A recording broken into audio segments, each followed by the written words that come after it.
इस क्वेश्चन में कुछ मॉलिक्यूल्स लिखे हुए हैं और उनका शेप और हाइब्रिडेशन मेंशन किया हुआ है और बोला है कौन सा करेक्ट मैच होगा। तो ध्यान देना, जब भी हम बात करते हैं हाइब्रिडेशन का, तो हाइब्रिडेशन निकालने का सिंपल तरीका होता है, आप क्या करोगे, आप sigma bond plus lone pair का नंबर काउंट कर लोगे।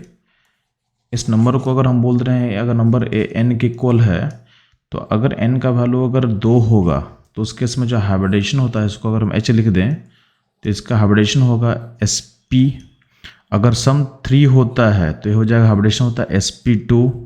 सम अगर 4 होगा तो हाइब्रिडेशन हो जाएगा sp3। सम अगर 5 होगा तो हाइब्रिडेशन हो जाएगा sp3d।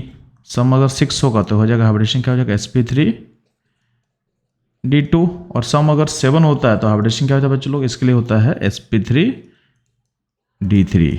ठीक है, तो एक एक करके देखते हैं हम लोग कि सारे का शेप और हाइब्रिडेशन क्या होगा। तो इसके लिए आपको सारे का स्ट्रक्चर ड्रॉ करके मैं दिखा रहा हूँ। तो XeO3 में अगर आप फिगर आप देखोगे तो इसमें क्या है, 3 सिग्मा बॉन्ड है और प्लस 1 लोन पेयर है सेंटर एटम पे। तो इसका जो हाइब्रिडेशन हो जाएगा, ये हो जाएगा sp3 और शेप हो जाएगा, चूंकि एक लोन पेयर है तो शेप हो जाएगा इसका पिरामिडल। ठीक है, शेप हो जाएगा इसका पिरामिडल। सिमिलरली अगर हम बात करते हैं इसमें XCF2 में, तो XCF2 में देखोगे तो 3 लोन पेयर दिख रहा है हमको और 2 सिग्मा बॉन्ड है। तो 3 lone pair plus 2 sigma bond, तो सम कितना होगा, 5। तो उस केस में हाइब्रिडेशन हो जाएगा sp3d और जो शेप दिखेगा हमको, ये दिखेगा लीनियर।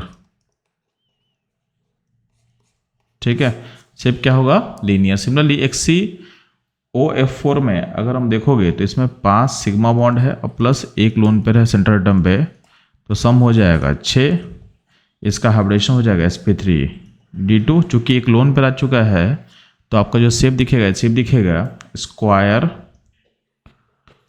पिरामिडल। ठीक है, नेक्स्ट आना ना, XCF जो 6 है उसमें 6 सिग्मा बॉन्ड है प्लस 1 लोन पेयर है आपके सेंटर एटम पे। ठीक, तो इसका वैल्यू क्या हो जाएगा, 7। इसका हाइब्रिडेशन हो जाएगा sp3d3 और इसका जो शेप होता है, आपका डिस्टॉर्टेड ऑक्टाहेड्रॉन। इसको आपको याद कर लेना है। ठीक, अब चलते हैं, हम देखते हैं कौन सा मैच करेक्ट होगा। तो XeO3 के लिए मैच करेक्ट कौन सा होगा, A के लिए 2, ठीक है, B के लिए 1, C के लिए मैच होगा कौन सा, 4 और D के लिए हो गया 3। अब देखना कौन सा मैच आपसे मैच यहाँ पे ऑप्शन करेक्ट होगा।